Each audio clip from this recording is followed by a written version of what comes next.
Hello दोस्तों, welcome to your channel learn with Revanth. दोस्तों, यदि आप गवर्नमेंट एम्प्लॉयज़ या गवर्नमेंट ऑफिसर्स की जॉब प्रोफाइल जानना चाहते हैं, सैलरी स्ट्रक्चर्स या प्रमोशन जानना चाहते हैं, तो प्लीज़ मेरे चैनल को सब्सक्राइब कीजिएगा, वीडियो को लाइक कीजिएगा, वीडियो को शेयर करना ना भूलें। दोस्तों, आज के इस वीडियो में हम जानेंगे job profile of senior CCTC, जो senior commercial cum ticket clerk है, उनकी जॉब प्रोफाइल आज हम इस वीडियो में डिस्कस करेंगे। तो इस जॉब प्रोफाइल को हम 4 पॉइंट में डिस्कस करेंगे। पहला पॉइंट रहेगा रिक्रूटमेंट प्रोसेस या भर्ती प्रक्रिया, सीनियर सीसीटीसी कैसे रिक्रूट होते हैं, कैसे भर्ती होते हैं। सेकंड पॉइंट में हम जानेंगे वर्क प्रोफाइल या कार्यशैली, इनका काम क्या होता है, या डेजिग्नेशंस कौन कौन से होते हैं, कौन से डिपार्टमेंट में ये कार्य करेंगे। थर्ड पॉइंट रहेगा प्रमोशन या पदोन्नति का, ये प्रमोट होकर क्या बनते हैं। फोर्थ पॉइंट में हम जानेंगे सैलरी या तनख्वाह, इनकी सैलरी या जो अलाउंसेस होती हैं वो किस प्रकार होती है।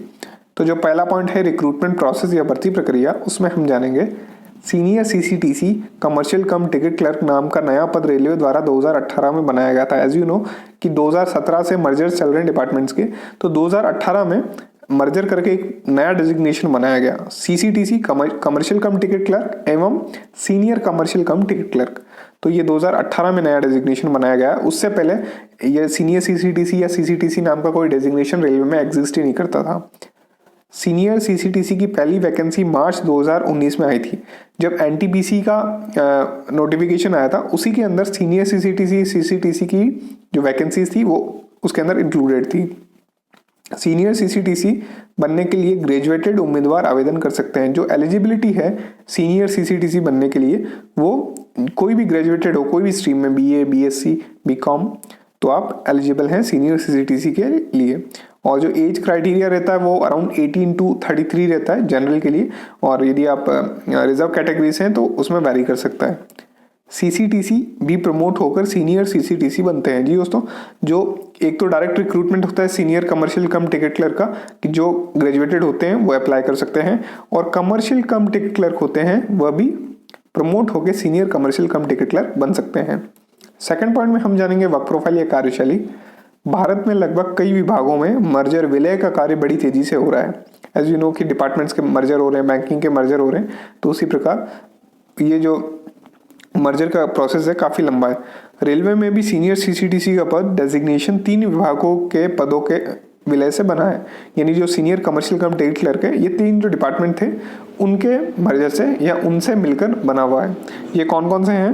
पहला तो है कमर्शियल क्लर्क्स, सेकंड है टिकट चेकिंग स्टाफ, थर्ड है ईसीआरसी इंक्वायरी कम रिजर्वेशन क्लर्क। तो ये 3 डिपार्टमेंट की जो पोस्ट हैं उनके मर्जर से senior commercial cum ticket clerk बना हुआ है।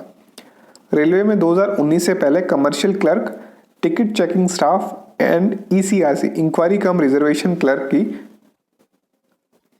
अलग अलग भर्ती होती थी, किंतु अब मात्र कमर्शियल कम टिकट क्लर्क एवं senior commercial cum ticket clerk के पद की वैकेंसी भर्ती आएगी, एवं सीसीटीसी में चयनित अभ्यर्थियों को इन तीनों में से किसी एक विभाग में पदस्थापित किया जाएगा। यानी ये जो 3 डिपार्टमेंट्स हैं, उन 3 डिपार्टमेंट के मर्जर हो चुके हैं। एक पोस्ट बन गई कमर्शियल कम टिकट क्लर्क, एक पोस्ट बन गई senior commercial cum ticket clerk. अब आपका सिलेक्शन इस पोस्ट पे होगा, और जब आपका फाइनली सिलेक्शन हो गया तो आपको या तो कमर्शियल क्लर्क का काम मिल जाएगा, या टिकट चेकिंग स्टाफ का मिल जाएगा, या इंक्वायरी कम रिजर्वेशन क्लर्क का आपको काम मिल जाएगा। और इसके अंदर ये भी कंडीशन है कि आपकी जो जॉब है वो स्विच भी हो सकती है। यानी कभी आपको टिकट चेकिंग स्टाफ का काम भी करना पड़ सकता है, और जब कमर्शियल क्लर्क में आपकी जरूरत है तो आपको वहां पे भी पोस्टेड किया जा सकता है। तो सबसे पहले टीसी टिकट चेकिंग स्टाफ में क्या काम करेंगे उसके बारे में जानेंगे। जैसा कि आपको पता है, इंडियन रेलवे, भारतीय रेलवे में ट्रेन्स में व रेलवे स्टेशन पर टिकट चेकिंग का काम टी टिकट एग्जामिनर या TT travelling ticket examiner ticket checking staff करते हैं। यदि सीनियर सीसीटीसी टिकट चेकिंग विभाग में काम करेंगे तो यह टीटी का कार्य करेंगे। जी दोस्तों, जब किसी senior commercial cum ticket clerk की पोस्टिंग टिकट चेकिंग स्टाफ में हो जाएगी, कि आपको टिकट चेकिंग स्टाफ आपको मिला है, आपको अब यहाँ पे काम करना है, तो वो किसका काम करेंगे? टीटीई का, ट्रैवलिंग टिकट एग्जामिनर जो काम करते थे, अब वो काम करेंगे सीनियर सीसीटीसी। सेकंड जो है डिपार्टमेंट वो है सीसी कमर्शियल क्लर्क का। जैसा कि आपको पता है, भारतीय रेलवे में रेल स्टाफ का कागज और डॉक्यूमेंट्स का कार्य, वह कार्य सीसी कमर्शियल क्लर्क करते हैं। यदि सीनियर सीसीटीसी कमर्शियल डिपार्टमेंट में कार्य करेंगे तो senior booking clerk, senior parcel clerk या सीनियर गुड्स क्लर्क का काम करेंगे। जैसा कि पहले senior booking clerk, senior parcel clerk या सीनियर गुड्स क्लर्क जो काम करते थे, वही काम अब सीनियर सीसीटीसी करेंगे यदि उनकी पोस्टिंग कमर्शियल डिपार्टमेंट में होगी तो। थर्ड है ईसीआरसी इंक्वायरी कम रिजर्वेशन क्लर्क। जैसा कि आपको पता है, जब रेलवे स्टेशन से आप टिकट खरीदते हैं या टिकट बुक करवाते हैं एवं आप उनसे रिजर्वेशन के बारे में इंक्वायरी लेते हैं, यही कार्य ईसीआरसी इंक्वायरी कम रिजर्वेशन क्लर्क का होता है। सीनियर सीसीटीसी यदि इंक्वायरी या रिजर्वेशन विभाग में कार्य करेंगे तो यह ईसीआरसी का कार्य करेंगे। जो काम अभी इंक्वायरी कम रिजर्वेशन क्लर्क करते हैं वही काम आप सीनियर सीसीटीसी करेंगे, यदि उनका पोस्टिंग या डिपार्टमेंट उनको मिला हुआ है ईसीआरसी का। अब रेलवे में जितने भी सीनियर सीसीटीसी भर्ती होंगे तो उन्हें इन तीनों विभाग की ट्रेनिंग दी जाएगी। जो बेसिक ट्रेनिंग है, फंडामेंटल जो ट्रेनिंग है, वो इन तीनों डिपार्टमेंट की दी जाएगी एवं उनकी इन तीनों में से एक विभाग में पदस्थापना होगी, यानी तीनों में से एक डिपार्टमेंट मिलेगा। वह समय समय पर जरूरत के अनुसार इन्हें दूसरे विभाग में पदस्थापित किया जा सकता है। यदि दूसरे डिपार्टमेंट में कमी हुई तो वहां पे भी उनको भेजा जा सकता है, क्योंकि उनको इनिशियल ट्रेनिंग वहां की दे रखी है इसलिए। थर्ड पॉइंट में हम जानेंगे प्रमोशन या पदोन्नति। सीनियर सीसीटीसी का प्रमोशन भारतीय रेलवे की गाइडलाइन के अनुसार होगा। लगभग 6 से 10 सालों में सीनियर सीसीटीसी प्रमोट होकर chief commercial cum ticket supervisor बन जाएंगे। सबसे पहले होते हैं commercial cum ticket clerk CCTC, वो प्रमोट होकर बनते हैं senior commercial cum ticket clerk, और senior commercial cum ticket clerk direct भी अपॉइंट होते हैं, और senior commercial cum ticket clerk promote होकर बनेंगे chief commercial cum ticket supervisor. ये भी नया डिजिग्नेशन है। उससे पहले डिप्टी सीटीआई हुआ करता था रेलवेज के अंदर, और कमर्शियल इंस्पेक्टर हुआ करता था कमर्शियल डिपार्टमेंट के अंदर। तो उसी प्रकार ये नया डिजिग्नेशन है chief commercial cum ticket supervisor.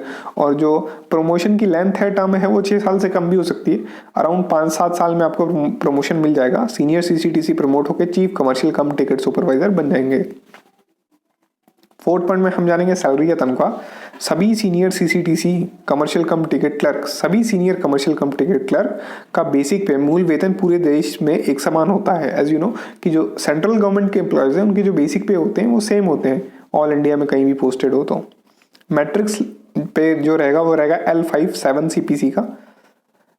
L5 जो आपको मैट्रिक्स आपने देख रखी है सेंट्रल गवर्नमेंट की, उसका L5 रहेगा। ग्रेड पे रहेगा 2800, 2800 रुपए ग्रेड पे रहेगा। Not included in 7 CPC, as you know grade pay are not included in your salary after 7 CPC। अब सैलरी जानेंगे। मूल वेतन या बेसिक पे, सबसे इंपॉर्टेंट पार्ट होता है किसी भी सैलरी स्लिप का या सैलरी का, वो रहेगा 29,200 रुपए, 29,200 रुपीज रहेगा मूल वेतन या बेसिक पे। फिर महंगाई भत्ता या डीएनएस अलाउंस जिसे आप कहते हैं, वो मिलेगा 4964, जो कि 17% मिलेगा। यदि आपको नहीं पता डीए क्या होता है तो मैंने वीडियो बना रखा है, तो नीचे डिस्क्रिप्शन में आपको उसकी लिंक मिल जाएगी। फिर रहेगा टीपीटीए ट्रांसपोर्ट अलाउंस, ये मिलेगा 2100 रुपये। हमने लोअर टीपीटीए सिटी को कंसिडर करा है। फिर रहेगा एचआरए हाउस रेंट अलाउंस, 4672 मिलेगा हाउस रेंट अलाउंस, जो कि यूजुअली रहता है 16%। ठीक है, 8% भी हो सकता है एचआरए और 24% भी हो सकता है। तो एचआरए भी आपको नहीं पता कौन सी सिटीज में कितना एचआरए मिलता है, तो उसके लिए भी हमने एक वीडियो बना रखा है। नीचे डिस्क्रिप्शन में उसकी लिंक दे रखी है, आप जाके देख सकते हैं। ऊपर आई बटन में भी आप जाके देख सकते हैं। और जो ग्रॉस सैलरी बनेगी एक senior commercial cum ticket clerk की, वो बनेगी अराउंड 41,000, 41,000 रुपये आपकी सैलरी बनेगी। Can be vary from state to state, state से या आपके हेडक्वार्टर यदि अलग हैं तो सैलरी वेरी कर सकती है। उसका कारण ये है कि आपका टीपीडी आपको ज़्यादा मिलेगा यदि हायर टीपीडी सिटीज़ में पोस्टिंग्स है, और आपका एचआरए भी कम ज़्यादा हो सकता है अकॉर्डिंग टू योर सिटीज़। फिर जो डिडक्शंस होंगे या जो कटौतियां होती है वो होती है 4,000 की, 4,000 की डिडक्शंस या कटौतियां होती है, सैलरी में से कटते हैं, फिर जाके आपकी नेट सैलरी बनती है। तो हम डिडक्शन जानेंगे या कटौतियां कौन कौन सी होती है वो जानेंगे। एनपीएस नेशनल पेंशन स्कीम या नेशनल पेंशन सिस्टम में आपको कंट्रीब्यूट करना है 3,416 रुपीज़। फिर professional tax, as you know आप कोई भी स्टेट में है तो आपको प्रोफेशनल टैक्स देना पड़ता है, वो अराउंड 250 रुपये कटता है। फिर इनकम टैक्स, ये जो इनकम है ग्रॉस सैलरी 41,000 है, ये इनकम टैक्सेबल नहीं है, so you don't need to pay the income tax, तो इनकम टैक्स 0 होगा। फिर होगा REIS railway employees insurance scheme group C, 30 rupees वो आपको पे करना है या कंट्रीब्यूट करना है RESIC स्कीम के अंदर। तो 4,000 के लगभग आपकी डिडक्शन से कटौतियाँ होगी। फिर जो नेट सैलरी आपकी बनेगी वो बनेगी अराउंड 37,000, 37,000 रुपये आपकी नेट सैलरी या फिर शुद्ध वेतन बनेगा, और इससे भी कम ज़्यादा हो सकते हैं यदि आपने कहीं LIC में कंट्रीब्यूट कर रखा है या कोई सेविंग स्कीम में कंट्रीब्यूट कर रखा है। तो दोस्तों वीडियो अच्छा लगा तो प्लीज़ वीडियो को लाइक कीजिएगा, चैनल को सब्सक्राइब करना ना भूलें। Thank you.